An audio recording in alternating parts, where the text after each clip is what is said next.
We are back on MorningLine live right now here on the News Channel 5 Network. Nick Barris along this morning with Dr. Gill Wright. He is the Associate Medical Director for Metro Health. He's been very involved here in Nashville over the past couple of weeks, and he's there at a lot of these news conferences answering questions along with everyone else there, you know, about the coronavirus and what's being done. Thanks for coming on. I know how busy you are, but you told me when you sat down you want to do these types of things because public education is the key. It is. And say no more. You're absolutely right. A couple people asking about, you know, we've seen some cases, I think in the state, the youngest individual to have contracted it is a 5-year-old, I believe. I don't know if that's changed.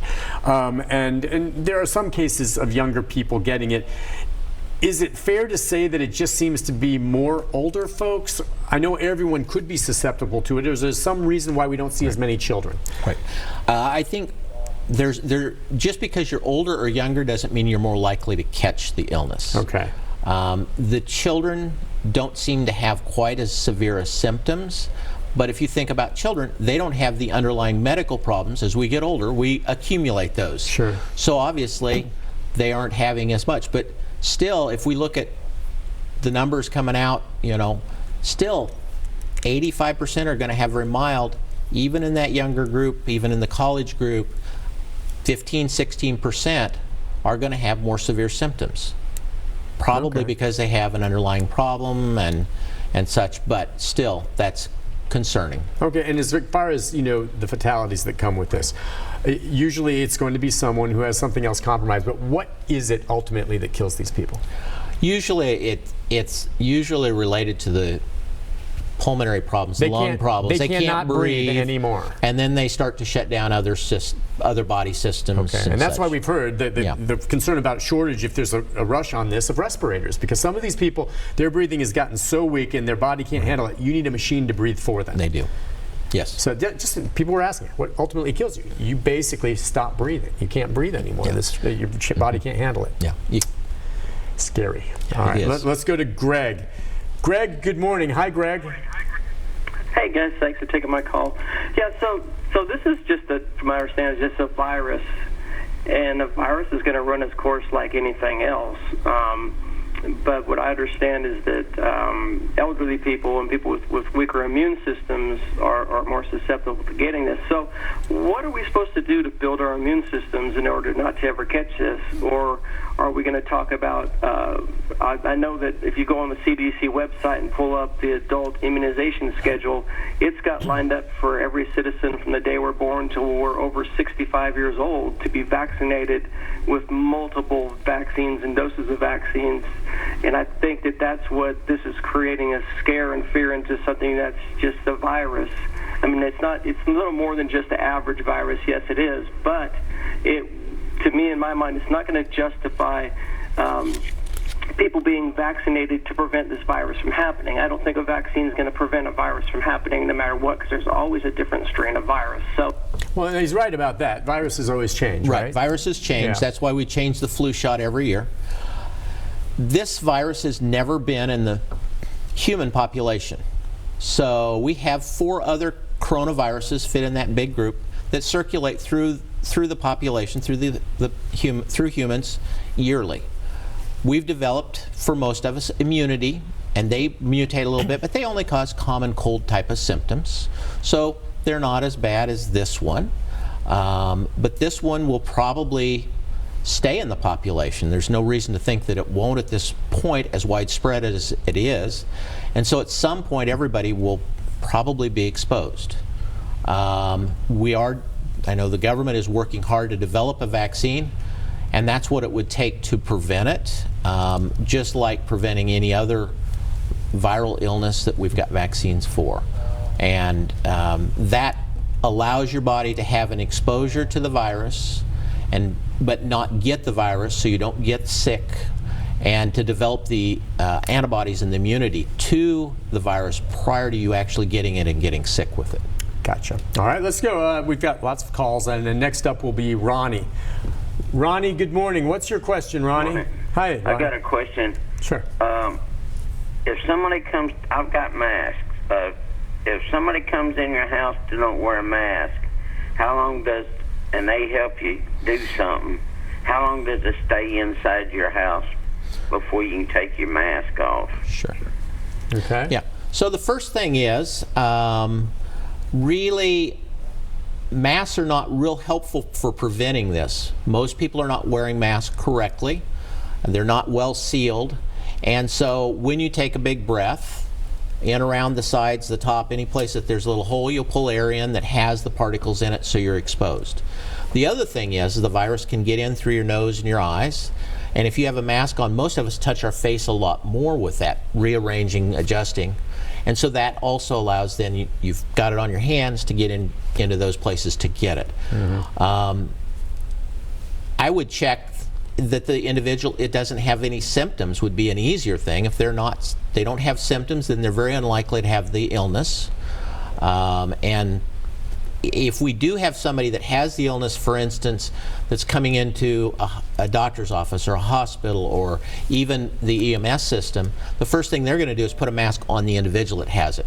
The reason being is if they cough or sneeze, we want to capture all that so it doesn't get out in the air. They also themselves may put on masks, but they're putting on a different kind of tight fitted mask that has been checked to make sure that they can wear that properly without any leaks. So it makes sense. You hear a lot of talk about the masks, and I think you just hit it on the head there. That's only limited in what it can do for someone who doesn't have it, if you want to walk around. But social distancing, number one. Number two, of course, the disinfectants and all of this. A lot of people trying to make their own, hand balm or whatever it is, and that's great because a lot of it's sold out. If you're going to do that, though, it's pretty clear the type of alcohol in terms of percentage of alcohol, right? The strength of it. It has to, you should double check whatever it is you're making it out of. Is what? Is it above? At least 60% alcohol. 60% alcohol in whatever you do. Right. To make sure whatever you have is effective. And unfortunately, alcohol by itself is very drying, so it's going to tend to dry out hands and stuff if you're using that routinely. So the hand sanitizer mixed with aloe vera, which is naturally moisturizing, and that's how that works. Soap and water is still the best thing. Yeah. Yeah. So it's just you don't always have a sink and we've got soap plenty of it. Yeah, and that's the other thing. I went the other day and was looking, and they were out of the hand sanitizers. Right. And I bought some Dial soap and I washed my hands. Of course, you can carry that sanitizer with you, and that's handy. That is handy. All right, let's go next to Alice, I believe. Hi, Alice. Good morning. What's your question? Hi, Alice. Yes. Yes, ma'am. You were speaking about the Metro Health Department with the testing. Sure. What if you're in an outlying rural county that has no way to be tested? Okay. I mean, and again, I know you're Metro, but maybe you can answer. I've thought the same thing, and I've heard some from folks on Facebook commenting that they live out in this area and they made calls, and either they can't get through or they're not really told anything other than go see your doctor. Right. Well, so just like Metro Public Health Department here in Nashville, all of the outlying areas have a regional medical public health system. And those in the outlying areas are all state-run. We're one of a few that's actually run by a metropolitan area. Such a large area. Yeah. And so, but the state has coverage, and so the state has a hotline number that I would reach out to if I couldn't get a hold of my personal physician or provider to address my concerns. If there's any consolation there, the vast majority of cases, and maybe you can tell me why, are in Davidson or Williamson County. Right. Why? Why not Memphis? Why? I mean, other big cities, I mean. Why not Knoxville? Why not Chattanooga? What is it about Davidson County and Nashville or Williamson County why there are so many cases here? I suspect it's partly because of us being a entertainment, a lot of travel in here. And out. Okay. Vanderbilt, is here, and students are traveling in and out. That makes sense. That kind of thing. Yeah, I mean, no one knows for sure, but I think Right. those are two, I think, make sense, the travel part. And it is Music City. A lot of people come here. Let's go next to, I believe we've got, it's Ann, that's right. Hi, Ann, go ahead. What's on your mind, Ann? Good morning. Thank you for taking these calls. First, I wanted to ask about the immunity. The vast number of us are probably going to be exposed at some time and may or may not expose symptoms. Are those of us that don't building up immunities to this virus in case it comes back either in another form or at some other time? My next statement is about hand sanitizers. I fall into the category as someone who has for 20 plus years been told not to use it because of pre-existing immune problems. And now I see people who are overusing it daily instead of washing their hands with soap and water. Soap and water is the way to go with this virus instead of carrying around a bottle of hand sanitizer. Please, everybody, use soap and water. Use the sanitizer as a last resort.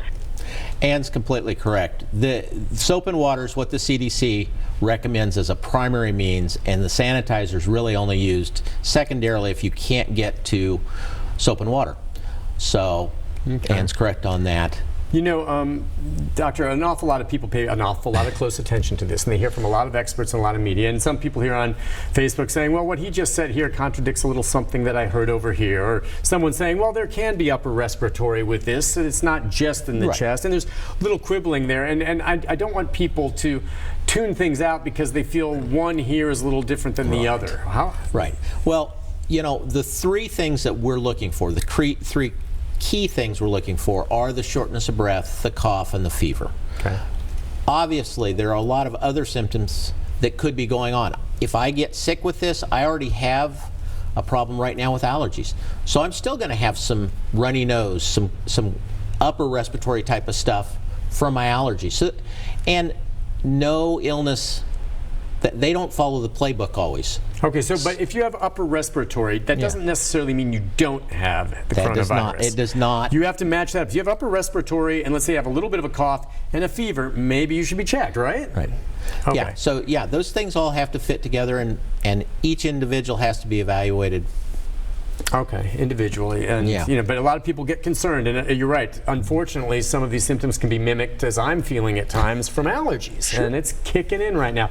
Listen, we'll take a break. When we come back, we'll continue to kind of survey some of the comments and questions on Facebook at newschannel5.com, and more of your phone calls in our final segment with Dr. Gill Wright. He's with Metro Health right after this.